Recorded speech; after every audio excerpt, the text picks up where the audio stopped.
Hello, we are live on Periscope on Standard Life's Advisor channel. I'm Sam Brobeck, Head of News and Money Marketing, and I'm here to speak to David Tiller, Standard Life.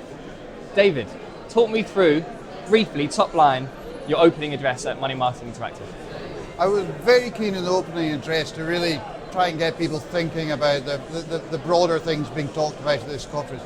The conference is all about the future.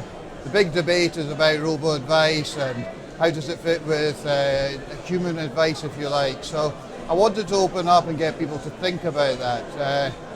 I picked a quote from a futurist, which is basically, tomorrow is another country. And I did that quite deliberately because there's an interesting rationale behind that. And it's saying we tend to cling on to individual items way too much when looking at the future and fail to take into account the bigger picture. And that's what I was really trying to get over, is this debate about robo-advice versus human advice is totally erroneous. What's the sense you get from advisors about robo-advice? Because the ones I speak to are pretty sceptical, I think. I mean, what's your impression? I think genuinely, yes, many are, and I think there is reason for that, because I think robo-advice as a phrase or a word is incredibly misleading. One of the things I say in my speech is that nearly every robo-advice proposition in the market, they only get paid if they sell a product. Now, real advice doesn't need to have a product outcome. I could advise you to do nothing, and that could be really good advice. That could be exactly what you need.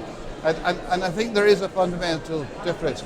Robo-advice is about intermediation. It's about facilitating the sale. It is about making things easier and better. That's not necessarily a bad thing, but it's not advice. Yeah.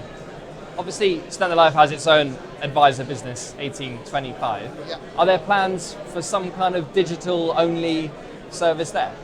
Well, 1825 is primarily a face-to-face business, but actually we want to use technology to underpin that business as much as possible, and I think all advisors across the country should be looking at technology and how it can remove the routine and repeatable tasks. There's no competitive differentiation, there's no sustainable competitive advantage through these tasks. These tasks are effectively a drag on the business. They're adding cost, complexity, risk, and actually lean on the technology to get those things done and focus on the true advice, which is really value adding and very valued by customers. Okay, my last question. The rest of the conference obviously only just started. What's the thing you're most looking forward to? Oh wow, there's an awful lot of really good stuff. I think certainly I'm very interested in the technology debates, but I think I'm very interested in knowing what advisors see themselves about the future and understanding where they're coming from. It's a really good Q&A session this morning, and actually I believe advisors are embracing technology and are keen to do more, and it'll be really interesting to see where that goes. Great, thank you very much.